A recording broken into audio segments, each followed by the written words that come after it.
Yaps. It's in the name.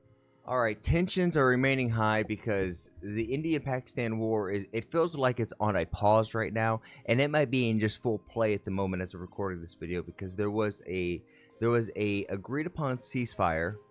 Pakistan gets $1 billion in aid or some kind of IVF or IMF kind of funding, right? And then immediately afterwards, break the ceasefire, sending drones into India, and it truly is sick. Like it's just it's tragic. So tensions remain high in the India and Pakistan after apparent breaches to ceasefire. Let's see what this is about.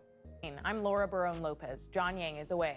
India and Pakistan agreed to a ceasefire today after the most serious military confrontation between the nuclear-armed neighbors in decades. The deal was... It's scary too because I saw that Pakistan has had these like consistent earthquakes, and people are wondering, and by people being me, are wondering if they're doing like underground nuclear testing to prep for further escalation, which is my biggest fear out of all of this. Was expected to bring a swift end to the fighting after 4 days of drone volleys and missile strikes. But just hours later, multiple explosions were heard in India-controlled Kashmir. India's foreign secretary accused Pakistan of breaching the truce. We take very, very serious notice of these violations. We call upon Pakistan to take appropriate steps to address these violations and deal with the situation with seriousness and responsibility. What I get the most frustrated with just watching this, and I like these, whether it's on India's side or Pakistan side, there's gonna be dudes who are wearing nice clothes, have the hair done in these offices, trying to come to agreement. But when the reality is, it's gonna be brothers, sisters, mothers, fathers who are going out risking their lives, losing their lives for just more conflict. For its part, Pakistan's foreign ministry said it is ready to engage in, quote, constructive diplomacy and solve the dispute in Kashmir through peaceful means. Lisa Curtis is director of the Indo-Pacific Security Program at the Center for a New American Security, and she served on the National Security Council during President Trump's first term. She joins us now. Lisa, we all learned about this agreement when President Trump posted on Truth Social that the two countries had reached a, quote, full and immediate ceasefire after U.S. mediated talks. Is this actually a ceasefire, and what do you make of the parameters of the deal? Well, I think this is a very important ceasefire agreement that was announced. I think the U.S. did have a role in it. Secretary of State Rubio has been engaged with his Indian and Pakistani counterparts over the last several days. It seems things came to a head on Friday when the situation... It's so hard to trust anything from Pakistan because it's like they've consistently backstabbed and gone behind agreements and whatnot. It's like how do you make a deal with somebody who's consistently broke their agreement? Situation was really escalating between the two countries, and the U.S. Got involved even more deeply. Vice President Vance talked to Prime Minister Modi, and finally today they were able to clinch a ceasefire deal. Now, only a few hours after the deal was put into place, as you have reported, there were apparent violations of the ceasefire. So this is not a good thing, but I don't think that this means it's completely breaking down. Pakistan's prime minister did not address India's accusation that they violated the ceasefire. How volatile is this situation? Well, it is a volatile situation. It has calmed down, of course, since yesterday, since we now have a ceasefire in place. Both countries have acknowledged it. So, Yeah, both countries have acknowledged it, but one went openly against it and said, nah, we're good.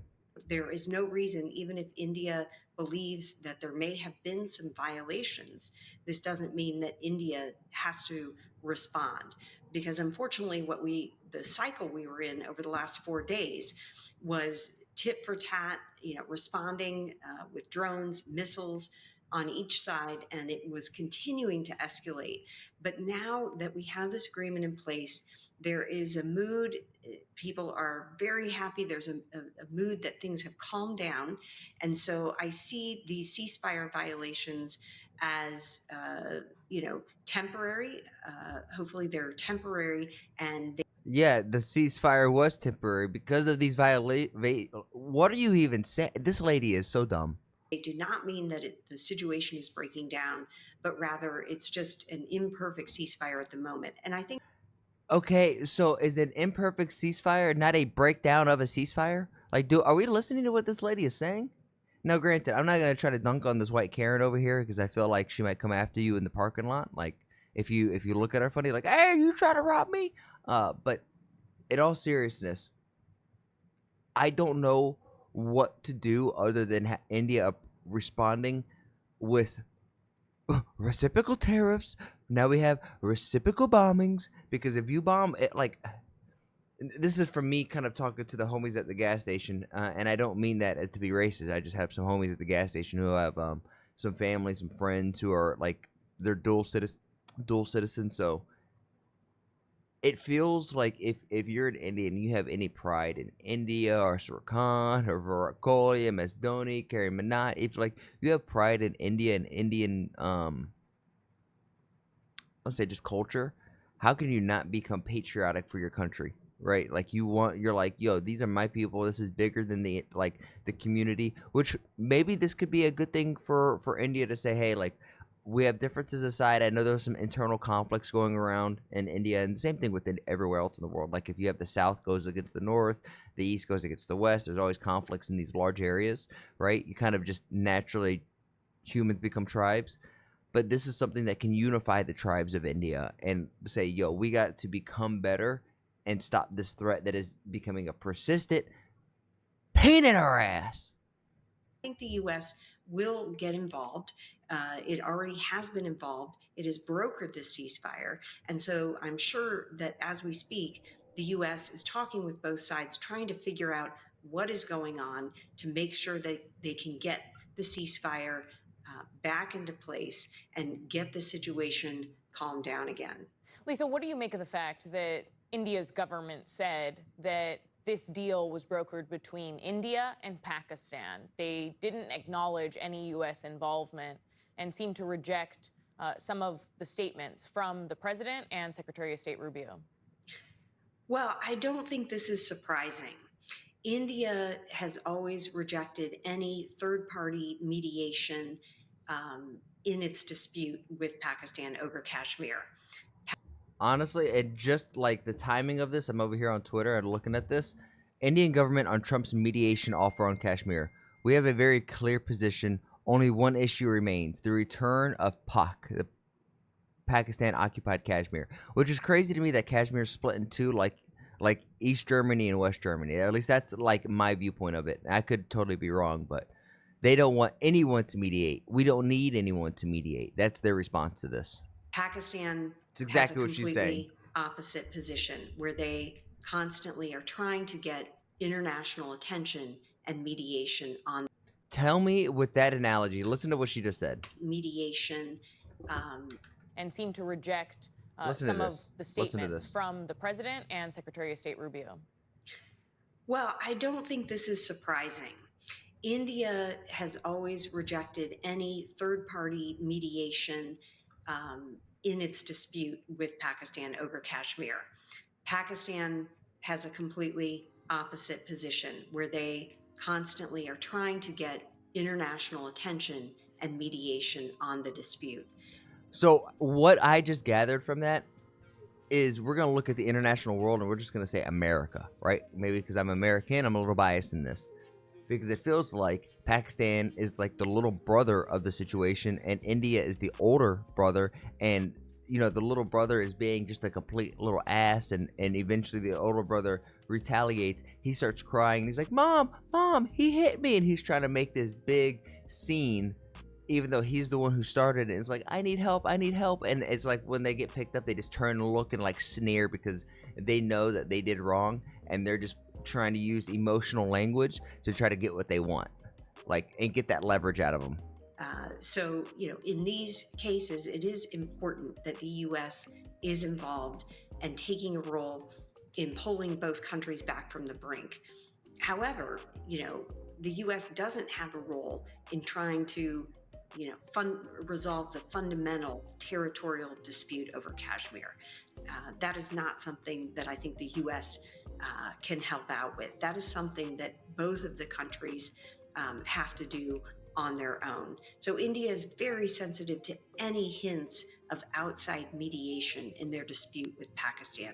And I that I don't want to say it's frustrating to hear, but it definitely seems like with India and America's blossoming relationship, because it's not the best right now, but it's headed in a very good direction.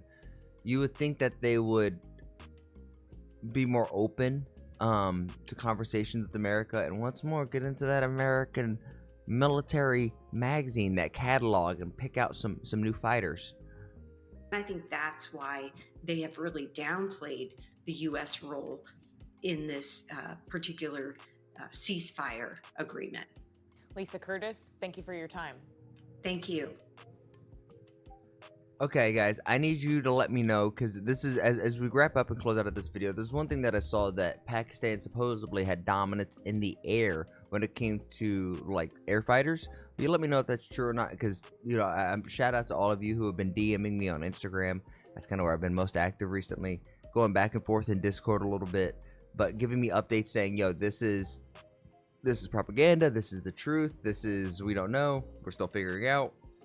So I appreciate everyone who is trying to do their best to keep us updated and not spread misinformation, and in fact trying to, like, get everybody on the same page with good, proper information. So shout out to all of you. I appreciate you with all of this craziness and war going on and backstabbing on peace deals, because that's what a broken ceasefire really is. It's just a backstab on a peace agreement to not let your people die. It's just tragic. It's horrible. It's hate, anger, all of that shit. So make somebody laugh, because there's too much of that other shit in the world and not enough love and laughter. So let's spread some of that, and I'll see you guys in the next one. Peace.